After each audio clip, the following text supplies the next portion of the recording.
ஸ்ரீ வாராகி, என் அன்பு குழந்தையே, என்னுடைய தங்கமே, ஒரு விஷயம் நமக்கு தேடும் பொழுது கிடைக்காது. அப்பொழுது நினைப்போம், நாம் ஏன் இதை முதலே எடுத்து வைத்திருக்கலாமே, இதை நாம் ஏன் இவ்வளவு அலட்சியமாக நினைத்தோம், நமக்கு இப்பொழுது அது பயன்படுகிறதே என்று நினைப்போம். அதற்காகத்தான் முன்பே சொல்வது என்ன தெரியுமா?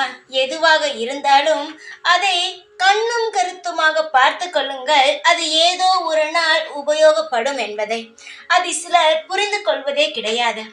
ஏதோ கிடைக்கும் பொழுது சில விஷயத்தை உபயோகப்படுத்திக் கொள்வது, கிடைக்காத பொழுது நம்மை விட்டு இது போய்விட்டதே, நமக்கு எங்கும் தேடியும் இது கிடைக்கவில்லையே என்று வருத்தப்படுவது.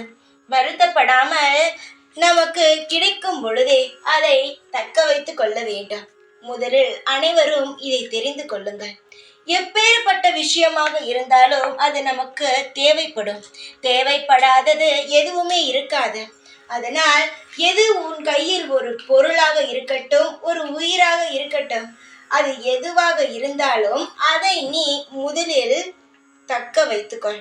எந்த அளவு உன் வாழ்க்கையில் ஒரு விஷயத்தை நீ தக்க வைத்து கொண்டு வாழ்கிறாயோ, அது ஏதோ ஒரு நாள் நிச்சயமாக அது உபயோகப்படும். உன்னுடைய வாழ்க்கையில் நீ இதுவரை நிறைய துளைத்து துளைத்து தான் தேடிக்கொண்டு இருக்கிறாய். இதற்கு பிறகு எதையுமே துளைக்காமல் எது உன்னிடம் இருக்கிறதோ அதை நிச்சயமாக உன் கைக்குள்ளேயே வைத்துக்கொள். அது பொருளாகவும் இருக்கலாம், உன்னுடைய உறவாகவும் இருக்கலாம். எப்பொழுதும் பேசும் பொழுது வார்த்தைகளை மிகவும் கவனத்துடன் பேசுங்கள். ஏனென்றால் அடித்தால் கூட வலியை தாங்கிவிடலாம். எப்பொழுதும் வாயால் பேசும் வலியை எப்பொழுதுமே தாங்கவே முடியாது. அதற்கு சக்தி அதிகம். அதை நினைத்து கொண்டே இருந்தால் போனாலும் எந்த உறவும் திரும்பவும் வராது. இதற்கு முன்பு நீ நிறைய விஷயங்கள் தவறாக செய்திருக்கலாம். ஆனால் இப்பொழுது அனைத்தும் உனக்கு தெரியும். நல்லது எது, கெட்டது எது, பாவம் எது, புண்ணியம் எது, இப்படி அனைத்தும் தெரியும். அதனால் எதுவாக இருந்தாலும் யோசித்து பேசு. உன் வாழ்க்கையில் சில இடங்களில் நீ என்ன பேசுகிறோம் என்று கூட தெரியாமல் ஏதேதோ அடுத்தவர்கள் மனதை காயப்படுத்துவது போல் பேசுவார். ஆனால் இப்பொழுது அதை குறைத்து கொண்டாய். இப்பொழுது எதுவுமே பொறுமையாகவும் நிதானத்துடனும் தான் பேசுகிறாய். தங்கமே, போன உறவு திரும்ப வருமா என்றும் எதிர்பார்த்து கொண்டு இருக்கிறார். தவறு உன் பக்கம்தான் என்று தெரிந்தும் நான் திருந்து விட்டேன் என்று சொன்னாலும் அந்த உறவு உன்னை ஏற்க மறுக்கிறது. நிச்சயமாக ஒரு நாள் உன்னை புரிந்து கொள்ளும். வாழ்க்கையில் துளைத்தது நிச்சயமாகவே கிடைக்கும்.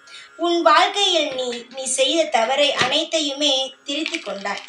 எப்பொழுதும் திருந்தும் நபருக்கு வாழ்க்கையில் வாய்ப்பு கொடுத்து பார்க்க வேண்டாம். உன் வாழ்க்கையில் உனக்கு பிடித்தவர்கள் உன்னை விட்டு போய்விட்டார்கள், வாய்ப்பே கொடுக்கவில்லை என்று நினைக்காதே. நிச்சயமாக உனக்கான வாய்ப்புகள் கிடைக்கும். உன்னுடைய வாழ்க்கையில் நீ சந்தித்த அனைத்து பிரச்சனைகளுக்கும் விடிவு காலம் வரும். உன்னையும் அனைவரும் புரிந்து கொள்வார்கள். நீயும் உன் வாழ்க்கையில் சந்தோஷமாக இருப்பாய். சந்தோஷத்துடன் உன்னை நான் வாழ வைப்பேன். எதையுமே நினைக்காதே. அனைவரும் ஒன்று தெரிந்து கொள்ளுங்கள். இருக்கும் பொழுதே அனைத்தையுமே தக்க வைத்துக் கொள்ளுங்கள். போன பிறகு எதையுமே தேடாதீர்கள். ஏனென்றால் கிடைப்பதற்கு அது மிக மிக நாளாகும். சில விஷயங்கள் கிடைக்காமலேயே போகும். சொல்லும் பொழுதே எடுத்துக்கொள்ளுங்கள். நல்லதுதான் நடக்கும். எப்பொழுதுமே நான் இருப்பேன் என்று நம்புங்கள். நான் நிச்சயமாகவே உங்களுடன் இருந்து அனைத்திற்குமே நல்ல வழி காட்டுவேன். எப்பொழுதும் உன் கூடவே இருப்பேன். நான் ஜெய் வாராகி.